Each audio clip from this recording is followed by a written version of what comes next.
नमस्कार दोस्तों, जो आपने यूजीसी नेट जून 2025 का एग्जाम दिया है उसमें ढेर सारे न्यूमेरिकल क्वेश्चन पूछे गए हैं। सारे न्यूमेरिकल पे ऊपर मैं 60 वीडियो बनाऊंगा, ध्यान से देखिएगा। और साथ ही साथ मैं संडे के दिन लाइव क्लास में सारे न्यूमेरिकल को सॉल्व करूंगा। देखो ये क्वेश्चन पूछा गया है, यूटिलिटी फंक्शन दिया है u equal to x y plus 2y plus x, और यहां पे बजट कांस्टेंट दिया है 4x plus 6y equal to 130। अब आपको इक्विलिब्रियम लेवल की एक्स वाई पता लगाना है। दोस्तों इस क्वेश्चन को मैं मैराथन क्लास में लगाया था, आज के 10 दिन पहले आप जाके देखिएगा, मैंने इस तरह के क्वेश्चन को सॉल्व कराया था और ये भी बताया था कि ऐसे क्वेश्चन आपके एग्जाम में आ सकते हैं। इसमें सिंपल लैग्रेंजियन फंक्शन यूज करना होता है, यूटिलिटी फंक्शन के यहां लिखते हैं और माइनस लैम्डा लगा के बजट कांस्टेंट को लगते हैं। अब देखो सेम वही यूटिलिटी फंक्शन को मैंने यहां पे उतार दिया है, एक्स वाई प्लस 2y और प्लस एक्स, और इसमें से यहां पर बजट कांस्टेंट लिया है लैम्डा के साथ।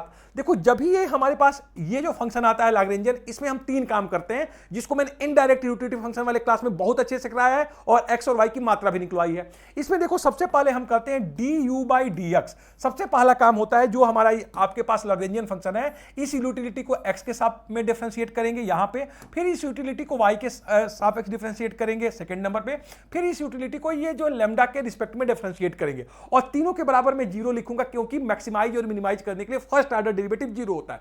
अब देखो यहां पे जब मैं डिफरेंशिएट कर रहा हूं दोस्तों, यहां पे अगर मैं डिफरेंशिएट करूंगा d बाई dx, तो चूंकि यहां पे x y है तो यहां पे y आ जाएगा, और चूंकि यहां पे x है तो 1 आएगा, ये आपकी वैल्यू नहीं रहेगी चूंकि y है। और यहां पे देखो चूंकि 4x है और लैम्डा है तो ये आ गया 4 लैम्डा। इसका मतलब y plus 1 minus 4 lambda equal to 0 आ गया। दूसरा जब मैं डेरिवेटिव करूंगा तो सेम ऐसे ही देखो, जब यहां d बाई dy निकालूंगा तो यहां पे चूंकि y है तो यहां पे x आ जाएगा, यहां पे 2 आ जाएगा और ये 0 हो जाएगा, और फिर देखो यहां पे माइनस 6 लैम्डा इक्वल टू 0 आ जाएगा। और जब मैं इसका जब लैम्डा के रिस्पेक्ट में डिफरेंशिएटेड करूंगा तो ये बस यही उतर जाता है। मैंने वीडियो में बार बार कहा है यही चीज होगा। बस जो ही आपके पास तीन इक्वेशन आए, आप एक्स वाई की वैल्यू कैसे निकालोगे? सबसे पहले आप इस इक्वेशन को लेंगे, यार y plus 1 equal to 4 lambda यहां पे, फिर x plus 2 equal to 6 lambda, और फिर ये बजट कांस्टेंट वाला 4x plus 6y equal to 130। अब देखो जो ही ये इक्वेशन आता है, हम आपको देखिए वीडियो में बताए होंगे कि इक्वेशन 1 में इक्वेशन 2 से भाग देते हैं, तो देखो y प्लस 1 और यहां पे बटा x बाई 2 हो जाएगा 4 लैम्डा बाई 6 लैम्डा, इससे ये कैंसिल हो जाएगा 2 बाई 3। अब देखो इसी चीज को मैंने यहां किया है, और यहां से एक इक्वेशन हमको क्या मिल गई, देखो इसका मल्टीप्लिकेशन 3 में कर दो, इसका कर दो 2 में, तो यहां पे आ गई 3y plus 3 equal to 2x plus 4, और यहां से एक नया इक्वेशन आ गया 3y minus 2x equal to 1।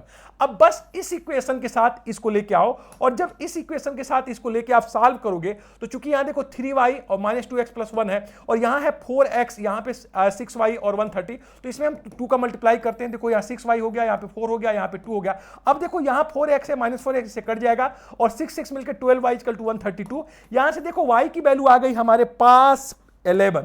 अब 11 जब ही हमारी वैल्यू आती है, हम क्या करेंगे, सिंपल जो है 4x में या 11x यहां पे जो y की वैल्यू है किसी में रख दो, चाहे आप इक्वेशन इसमें रखो चाहे इसमें रखो। जब x की वैल्यू निकालोगे तो यहां पे आ जाएगा 4x और 130 माइनस 6y, तो हमारे पास आ गया 64, और x की वैल्यू आ जाएगी 64/4 इक्वल टू 16। तो कुल मिला जुला के आसानी से इस क्वेश्चन को आप सॉल्व किए होंगे अगर मेरे वीडियो को देखे होंगे। लाइव क्लास में मैं जल्दी मिलता हूं। Thank you.